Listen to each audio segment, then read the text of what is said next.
With over 400,000 Chinese residents, it's hard to believe that New York City once existed without its now bustling Chinatowns and flourishing Chinese communities.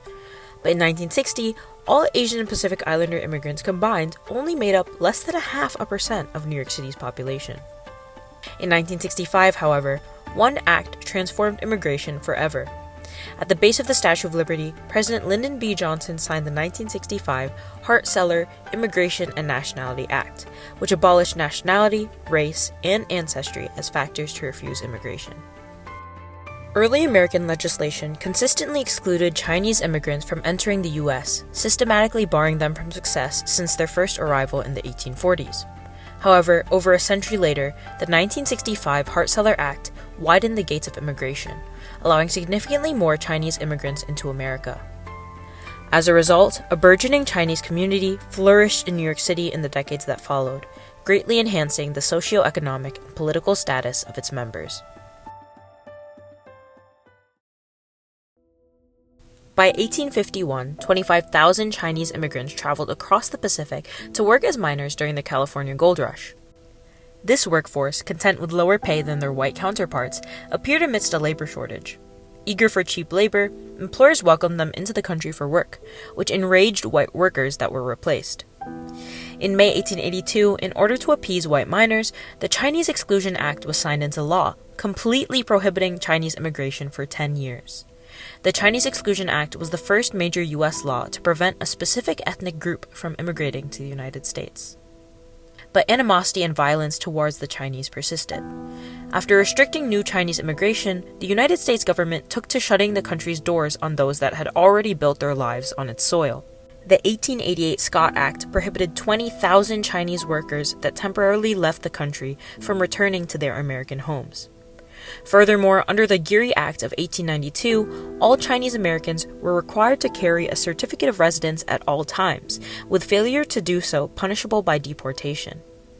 This system that sought to alienate Chinese Americans led to Supreme Court cases that challenged the Scott and Geary Act. In the end, however, these fights were futile. In every case, the United States won and the acts were upheld. But the American government targeted more than just the Chinese.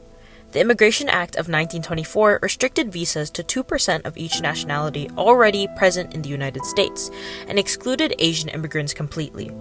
With commonly held hatred and fear towards non-white immigrants and the belief that America should remain white-dominated, this act ensured that most immigration would come from Western Europe.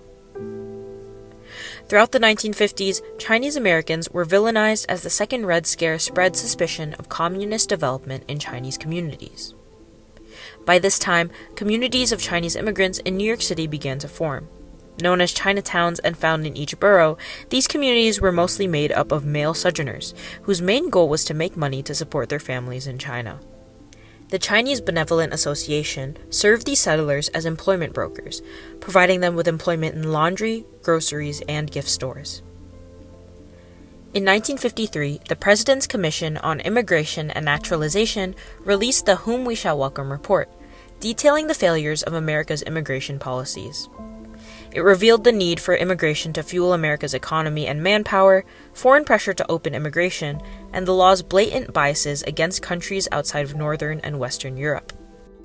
During the same era, the civil rights movement gained traction with the persistence of black activists throughout the nation. In 1965, President Lyndon B. Johnson signed the Civil Rights Act and solidified it with the 1965 Voting Rights Act that overturned Jim Crow segregation laws and prohibited exclusion from voting based on race. With the success of the civil rights movement, it became clear that Americans wanted to move away from the white supremacy that had dominated the United States for centuries. Despite facing backlash from Congress, the Johnson administration worked towards this goal by attempting to reform the country's immigration policies. In its early developments, the 1965 Immigration and Nationality Act was strongly backed by Michigan Senator Hart and New York Congressman Hart-Celler. Celler argued that immigrants were the driving force of the nation, allowing America to approach a GDP of almost $700 billion as of 1965. Despite fears that immigrants would take work from current citizens and increase unemployment, Celler argued that America would benefit from an expanding workforce of immigrants, who would continue to create more jobs. Celler believed that the improved bill would attract immigrants of needed skills and talents, which would develop new industries within America. Amongst Congress members skeptical of amending the immigration policies, there were concerns questioning America's future prosperity. Some argued that only immigration from the Western Hemisphere should be unrestricted. However, most Congress members agreed with Celler's sentiment that the United States' current laws and quota system encouraged moral injustice. Congress was greatly aware of foreign countries' distaste towards America's sense of superiority in their imposed quotas, and they aimed to both ease bitterness from small restricted countries and to reverse the inherent racial discrimination suggested by the immigration quota. The 1965 Act's revolutionary change from past immigration acts became the great foundation of legal immigration to America as we know it. Immigrant visas were to be served on a first-come, first-served basis, according to a completely new preference system. In the 1965 Immigration Act's original draft, only skilled and educated workers, such as doctors, engineers, and professionals, were given preference to come to America. However, Ohio Representative Michael Phan insisted on one crucial modification before the act was passed. Greater preference should be offered to immigrants who already had relatives in the country, rather than to those whose skills were considered beneficial to the United States. He believed that, with this preference, the country would be able to preserve its majority Anglo-Saxon European population. Eventually, with support notably from conservatives that shared the same wish to maintain white supremacy, Phan's changes to prioritize family unification were voted into the act. The bill was signed into law by President Lyndon B. Johnson on October 3, 1965, by the base of the Statue of Liberty on Ellis Island. For it does repair a very deep and painful flaw in the fabric of American justice. It corrects a cruel and enduring wrong in the conduct of the American nation. The finalized act allowed countries in the Eastern Hemisphere to receive 170,000 visas per country, with a limit of 20,000 a year, a 10 times increase compared to before it was passed. Thanks to the 1965 Immigration and Nationality Act, the doors to America, the land of opportunity, were finally opened completely to the world. The 1965 Hart-Celler Act had an immense impact on several Asian ethnic groups. Many Korean immigrants in New York began their livelihoods owning grocery stores in an area of Midtown Manhattan that eventually expanded into Koreatown. In the mid-1970s, Filipino immigration skyrocketed. These new immigrants filled in needed holes of healthcare and created new communities dispersed throughout the city. In 1968 and 69, more than 40% of all pharmacists and dentists and 58% of all dietitians came from the Philippines. But at the pinnacle of the newly opened gates were Chinese immigrants. Many of these newcomers came to America with their savings, a business plan, and a desire to reach the American dream. By the 1970s, the Chinese population more than doubled in New York alone, with over 80,000 Chinese Americans settling across the city. Unlike a majority prior to 1965, this new wave of Chinese immigrants came into America with prior education and specialized training. As a result, between 1959 and 1969, the percentage of Chinese Americans making over $10,000 annually nearly quadrupled, closely approaching the percentage of the white demographic in that income bracket. Recent studies show that newer immigrants have a higher probability of finding jobs outside of family businesses in fields such as banking, real estate, law, and accounting. And with their increased education and income, Chinese Americans began to pass stronger aspirations for their children throughout the generations. This push for success is evident specifically in New York City. In 1972, the city began to administer specialized high school exams for admission into the city's top high schools. Many first-generation immigrants saw this as an opportunity for their children to reach success in an environment where admission is theoretically non-discriminatory, only determined by a test score. Throughout the decades, the Asian population in New York specialized high schools skyrocketed and continues to skyrocket even today, with a 49% increase compared to other races since the 1970s. As Chinese immigrants poured into America following the 1965 Hart-Celler Act, modern social service agencies specifically tailored for the communities were founded to provide them with resources, connections, and linguistic aid. Amidst the progress that Chinese Americans achieved, they also faced discrimination because of several harmful stereotypes. But rather than accepting mistreatment, newer generations continually fight against social injustice against them and their communities.